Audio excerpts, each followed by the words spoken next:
Hi there! In this video I'm going to show you how to cover a bead with thread so that you can make the perfect thread wrap buttons quickly and easily, and as many as you need for your doublet without going crazy. So let's get started.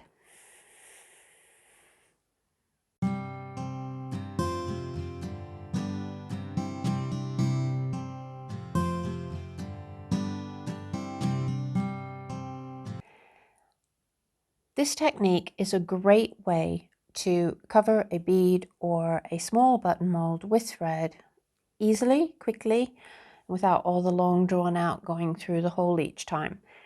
It is the same method as is used for passementerie, covering a tassel mold with thread, also known as satin wrapping, which I do have a video for. But many people don't correlate the sort of tassel mold and satin wrapping with thread buttons. So I thought I would just do this video once and for all, instead of having to keep direct people and say, well, and then you have to do it this way. So what you will need, obviously, your beads or your button molds. It works for the shaped ones as well. So if you've got something like this, you'll be fine. Still do this technique. You will also need your thread. Now, the thread that you can use, I'm using for this particular example, silk Overo soy gobelins, which is a twist silk, but it's not thick like a buttonhole twist. That really is too thick, it won't work. You can also use flat silk, which really looks lovely and achieves a really, really nice finish, because as you can see, it's nice and smooth. You can also use sewing threads. So that's a polyester sewing thread. As long as it's a fine one, you will get a different effect, but it still works. So, absolutely nothing wrong with that. You can use rayons. You can use wools. It's all relevant to the size of the mold and sort of what you're doing with it. But for the small buttons, it's better to use a fine thread. You'll also need a strong thread. So here I'm using a linen, and it's a good idea to just run that through a bit of beeswax. You don't need to sort of make it really sticky or anything like that. It just helps to strengthen it. You will need a needle. A blunt needle is best. And make sure that the eye will go through the hole of your bead. Now that's quite important because not all beads have large holes. You do want something with a fairly large hole if you can get one. It does work better. A bead reamer is a good idea, or some sandpaper, or like an emery board that you sort of bend so that you can get it into the hole, because bead reamers are becoming a little bit more difficult to find lately for some reason. Mainly to just take off the burrs, because most beads, aren't finished. Wooden beads aren't finished on the inside, but also you can enlarge a hole a little bit with it if you need to. So if there's a particular shape you really want to use. It doesn't matter if you have a shiny bead, so therefore one that's been finished or colored or anything like that. Doesn't matter. And because a lot of people think, oh, they have to sand that off as well. You don't have to. Now with the thread, what you need to do is create a warp, okay? So a warp is a group of threads all cut to the same length. Take this tape off it. I've got that there for a reason. A group of threads all cut to the same length, kept smooth under tension. So with this one, I have 16 ends of the soy gobelins. Now, how do I decide how many ends I'm going to use? It's no exact science, really. It just really comes with experience. But I sort of think, well, that would cover a fairly decent amount, but not be so much that it would block up the hole too much. And sometimes, you know, you'll get it wrong and you'll think, oh, I could have done with a few less to make a smoother and better covering. Sometimes you want to go for a few more so that you get it done a little bit quicker. And you need something to hold this under tension. Now my warp I've put onto a spool, which, you know, never throw away all your old spools. And if you're working a really long warp and you're experienced, you'll work from the spool. You can hold it under tension on a tapered stick, which is how professional passementers use it to when they're covering tassel molds. But this method works really well that I'm going to show you, and you don't need experience to do this, but you do need 2 posts. Now these 2 posts can be whatever you want. I'm using 2 posts from the trimmings table. I like this for buttons because I can put them in closer, but you can use, you know, your traditional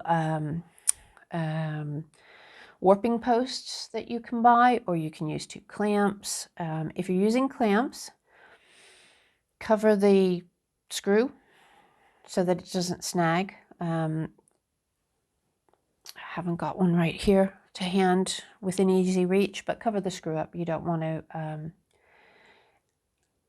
get any, it's a little bit more difficult with it because you have to work around the post, the tightening post, but you can work it out. You can use really just anything that's 2 uprights and are firm and in position. And I know that so many of us, you know, we're really good at sort of working out ways of doing things. So that's what you need. Now, the first thing that we're going to do is, and this is where the tape comes in, is work out to hold this at tension.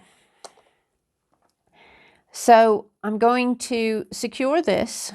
You can tie it if you prefer, because I'm not doing a lot, and I know I won't be sort of using too much of this thread. Move the spools out of the way. I'm just going to tape that down to the board. And I'm going to hold this at tension, but I'm going to keep it as smooth as I can. So you see, I want to make sure, I didn't have all of, this is the biggest thing that you have to do is when you start out, make sure that your threads are nice and smooth at that beginning when you secure them down in the first place, okay? And then as you wrap, you will need to wrap in a figure of 8, keeping them as sort of flat as you possibly can, all right?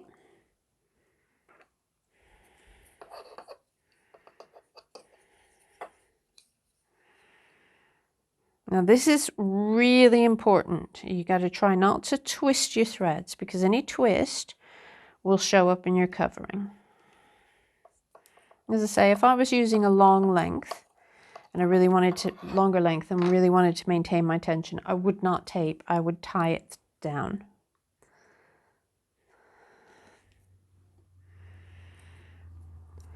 Okay, so there we have it. It's held under tension, and this is the part that we want held under tension. I'll just take off that tape that was holding it onto the spool.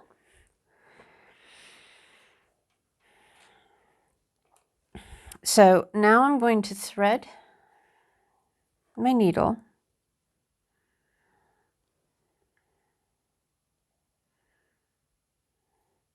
and I'm going to leave it a single length, so I'm not taking it all the way down double. I'm going to go down to the other end. I've got quite a long length, and it's better to have a long length. And I'm going to tie half hitches to this silk. So I'm going around in a C and then coming up underneath. Notice I'm holding the linen there and down. That's 1/2 hitch. And then I'm going to do it again. So around in a C, up and through, and a third time. Most people only do 2, but the more that you watch my videos, you'll see that 3 is my number. I like to do an extra one. And the next thing I'm going to do is I'm going to trim that end to keep it neat. Now that should not slide off because I've done my half hitches correctly.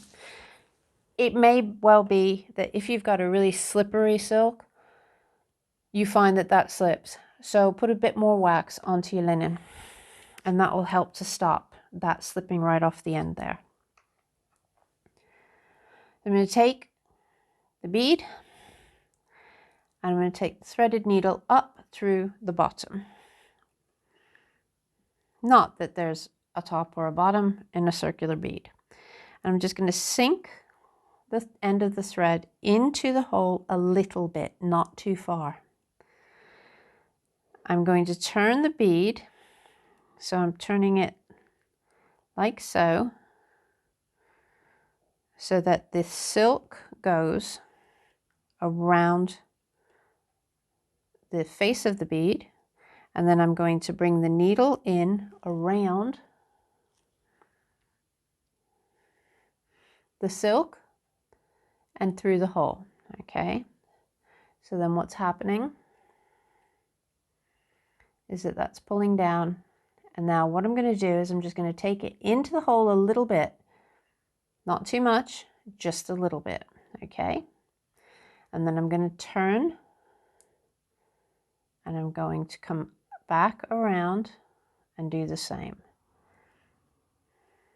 Okay, it's actually quite hard to do this slowly because you have to keep this under tension.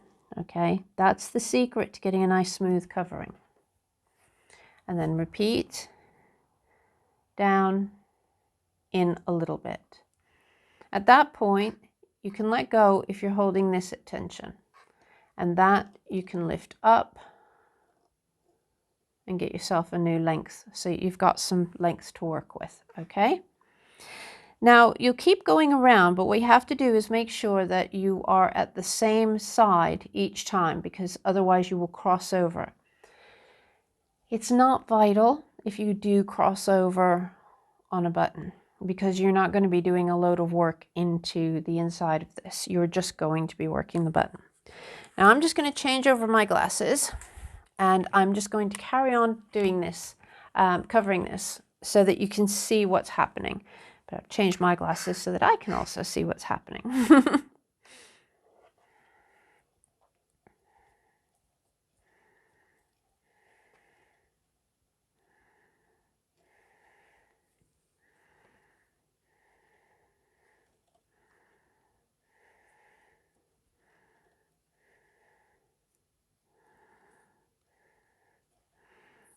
My biggest thing working under the camera is not being able to take my needle up all the way. Now you see how this is slowly twisting. So what you're going to do is make sure that the bit that goes over your button is smooth, and you do that with your needle, just taking your needle underneath it. And it will get a little bit more difficult as you go through because your hole will be closing up a little bit, but it won't close up the way it will if you're using this much thread and sewing around and around and around, which is what most reenactors and costumers do, and there's really no need to do that.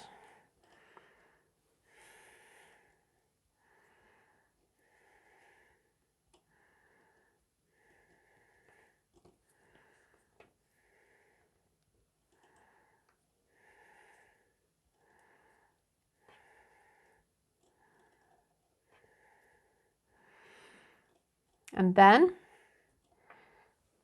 you see my tension is that just came loose, and that's why I would normally tie it, but we're at the end now. So at the end, what do? We're going to do those half hitches again. So I'm just pull that tension on there, work half hitch as close to that hole as I can possibly get it. I'm going to do another one. And again, you'll notice I'm still holding that tension. And then at this point, I can cut it if I want to right now.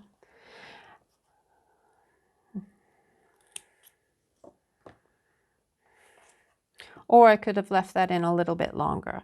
But now I'm going to take that last end up through so that those threads go in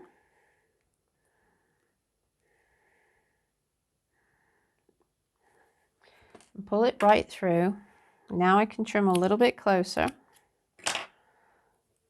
pull this up, trim that off, and there we have one little button ready for you to carry on making all of the 100 that you'll need for your different pieces of historical costume. But as you can see, you know, in all seriousness, you know, a lot of people say, oh, well, if you look at the price of buttons, they need, a thread button needs to have been made in less than 6 minutes. Well, this is how. And of course, if you're doing stump work and you want a lot of berries and things like that, this is so much easier than going around and around and through the bead, which also means, you know, every time you go through the bead and fill up the hole, you have less place to be able to stitch it through. So with this, you do still have the option. It's difficult still, but your threads have only gone to about there and to about there. So the very center of that bead is only got the linen thread, which means that you've got a place so that you can stitch right the way through if you want to with your little bead.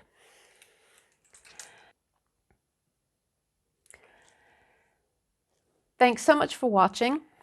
Do please hit subscribe, click that like button, and leave me a comment. It's great hearing from you. And whatever you do, please share the video. Come on, you know, it will make life so much easier for all of your living history friends who want little ball buttons on their doublets. Take care of yourselves. Bye-bye.